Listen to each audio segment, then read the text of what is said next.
తెలంగాణ జాగృతి వ్యవస్థాపకురాలు మాజీ ఎమ్మెల్సీ కవిత Delhi liquor scam నుంచి బయటపడ్డారు. అందులో ఉన్న 23 మందిని న్యాయస్థానం వాళ్ళ మీద కేసులను కొట్టేసింది. సరే, హైకోర్టుకి వెళ్ళారు, అది వేరే.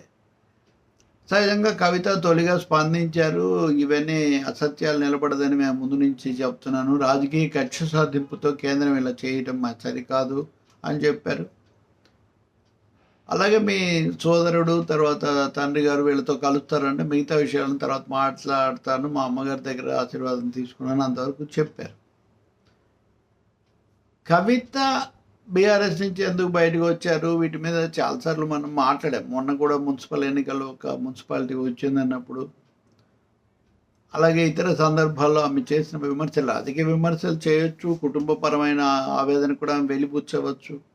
కానీ రాజకీయ కోణాలుగా చూడాలి. ఇప్పుడు ఢిల్లీ లిక్కర్ స్కామ్కి సంబంధించి తీర్పు వచ్చాక బీఆర్ఎస్ వర్కింగ్ ప్రెసిడెంట్ ఆమె సోదరుడు కేటీఆర్ ఒక ట్వీట్ చేశారు. అందులో ఏం చేశారు, ప్రత్యర్థులను వేధించడానికి ఇలా కేసులు పెట్టి చేయటం ఇదంతా సరైనది కాదు. అలా పెట్టడం వల్ల ఢిల్లీ ఎన్నికల్లో ఆప్కు అలాగే తెలంగాణ శాసనసభ ఎన్నికల్లో మా పైన కూడా ప్రభావం పడింది అన్నారు.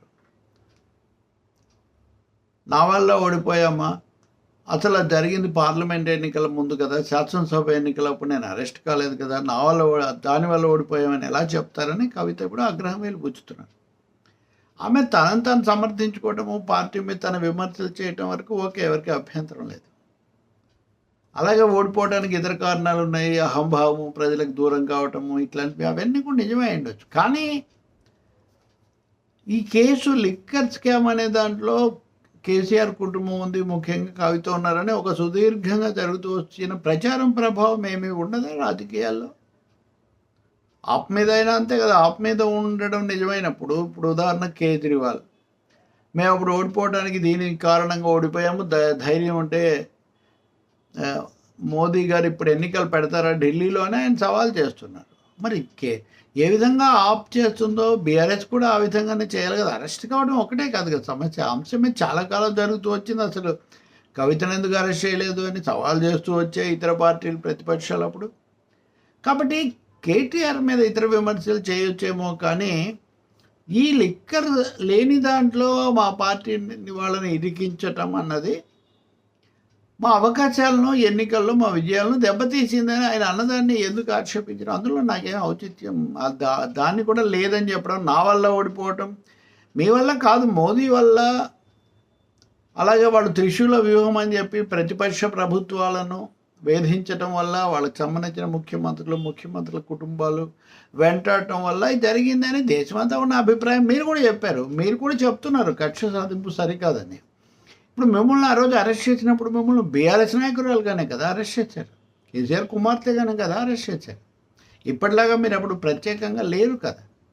మిమ్మల్ని విచారించారా లేదా, సహకరించారా లేదా, వాళ్ళ రాజకీయాలు అంటే అదే అవన్నీ మాట్లాడుకున్నవే. కానీ ఒక ప్రాథమిక సత్యం అయితే కేంద్రం యొక్క కక్ష సాధింపులో భాగంగా ఇది జరిగింది. ఇది ప్రతిపక్షాలను దెబ్బతీసే కోణం దీంట్లో ఉంది. అది బీఆర్ఎస్ని ఎంతో కొంత దెబ్బతీసింది అని చెప్పడానికి అభ్యంతరం ఏంటి? అసలు ఆ వాదనే సరికాదు, శాసనసభ ఎన్నికల్లో ఈ కేసు ప్రభావమే లేదు, ఏమీ లేకపోతే మోదీ గారు ఎందుకు కక్ష సాధింపుకు దాన్ని తీసుకుంటారు, మీరే అంటున్నట్టు. కాబట్టి ఈ విషయంలో కవిత వాస్తవికంగా తీసుకోవాల్సిన అవసరం ఉంది. కేటీఆర్ కూడా ఆమె బయటకు వచ్చారని కూడా ప్రస్తావించినట్టున్నారు. సరే, వాళ్ళు ఇవి శాశ్వతంగా ఉంటాయి, ఇలా ఉంటాయని కూడా మనం ఏం చెప్పలేం. ఎప్పుడు ఎలాంటి మార్పులు అయినా రావచ్చు, అది వాళ్ళకి సంబంధించిన అంశం.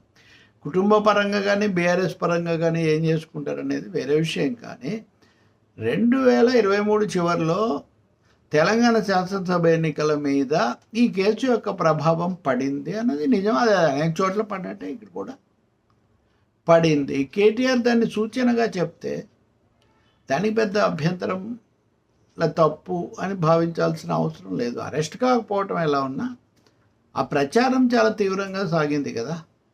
పైగా ఇప్పుడు మళ్ళీ సిబిఐ కోర్టుకి వెళ్తారు, సిబిఐ హైకోర్టుకి వెళ్తుంది, మళ్ళీ ఇది కొనసాగుతుంది కదా. కాబట్టి అది ఒక్కసారి తుడిచేసినట్టుగా ఆ రోజే మొదలైంది, అంతకుముందు లేదు, తర్వాత లేదు అని ఎలా చెప్పగలుగుతాం? ఏ మేరకు లిక్కర్ స్కామ్లో అరెస్ట్ ఇవన్నీ జరిగాయో అప్పటికైతే బీఆర్ఎస్ నాయకురాలుగానే మీరు ఉన్నారు కదా, తర్వాత కూడా ఉన్నారు కదా చాలా రోజులు. ఇదే కారణాల వల్ల మీరు బయటకు వచ్చి ఉండొచ్చు. అలాగే మీ పట్ల వాళ్ళ స్పందన సరిగ్గా లేదు ఆ సమయంలో. బీఆర్ఎస్ యొక్క సోషల్ మీడియా మీ బాధను, మీ పరిస్థితిని, సమస్యను సరిగ్గా ప్రతిబింబించలేదని మీరు ఆరోపిస్తున్నారు. తప్పకుండా మీరు ఆ పని చేయొచ్చు, అది వేరే అంశం. కానీ తార్కికంగా, రాజకీయంగా, వాస్తవికంగా చూసినప్పుడు మటుకు మా ఎన్నికల విజయ అవకాశాలను ఆ అక్రమ కేసు దెబ్బతీసింది అని బీఆర్ఎస్ వర్కింగ్ ప్రెసిడెంట్గా కేటీఆర్ చెప్పడంలో పొరపాటేం లేదు. ఇతర చక్కదిద్దుకోవడాలు, ఆత్మవిమర్శలు, ప్రక్షాళనలు ఏం చేసుకుంటారనేది అది వేరే అంశం.